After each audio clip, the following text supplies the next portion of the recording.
Hello, everyone. Welcome to the Newsbrowse News broadcast. Al Jazeera reports that the French Navy has boarded and seized a Russian oil tanker near Sicily in the Mediterranean Sea. French authorities stated that the vessel is part of Moscow's Shadow Fleet, which is allegedly used to transport oil and evade international sanctions imposed on Russia following its invasion of Ukraine. In response, the Russian embassy in France has strongly condemned the action, officially calling it another case of piracy. This seizure marks the fifth Russian tanker linked to the Shadow Fleet to be confiscated by France as Western nations continue their efforts to restrict Russia's war funding mechanisms. According to China.org.cn, China and the United States have reached an agreement to establish a new trade council.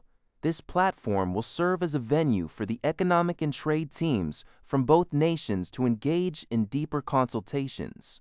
The spokesperson for China's Ministry of Commerce, He Yadong, announced that these discussions will focus on areas of cooperation, including the possibility of reciprocal tariff reductions. The talks are expected to build on mutually beneficial trade relations, particularly in the aircraft and agricultural sectors. Both sides have committed to maintaining open communication lines and providing guidance to their respective enterprises to strengthen industrial linkages and expand trade cooperation. This development marks a proactive step toward managing bilateral economic ties through formal, structured dialogue. According to sources familiar with the matter reported by Kyodo News, Chinese customs authorities may have taken issue with attempts by two Japanese employees of Fuji Electric to export processed rare earth items. The two workers were detained separately in May in the northeastern port city of Dalian for allegedly violating Chinese laws regarding the smuggling of prohibited imports or exports. The sources noted that the employees had attempted to export motors or other processed items from which rare earth magnets could be disassembled and extracted later. While processed goods from which magnets cannot be removed are exempt from China's export controls, Beijing has recently tightened restrictions on rare earth exports. This has made it difficult for Japanese companies to procure these materials, which are essential for manufacturing electric vehicles and military equipment. The detentions have heightened concerns within the local Japanese expatriate community in Dalian, a city historically known for being friendly to Japanese businesses. The incident also occurs amid a broader diplomatic row and rising tensions between Japan and China.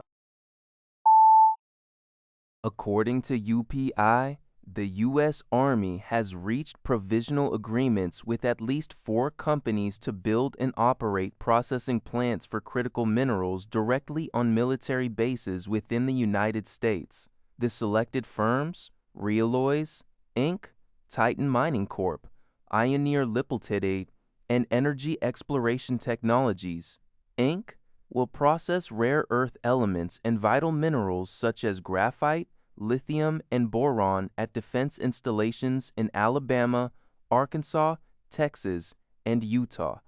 This domestic manufacturing push stems from a March 2025 executive order signed by President Donald Trump, which aimed to secure the nation's advanced manufacturing capabilities.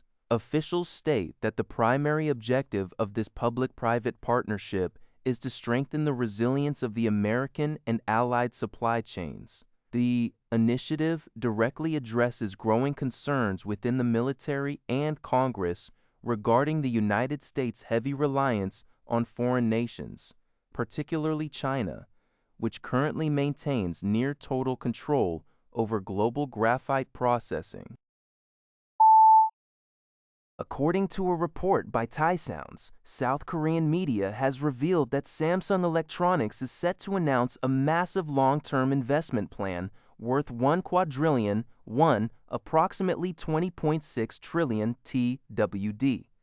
Next Monday, June 29th, spearheaded under the guidance of the South Korean government. This initiative aims to significantly bolster the nation's artificial intelligence (AI) competitiveness.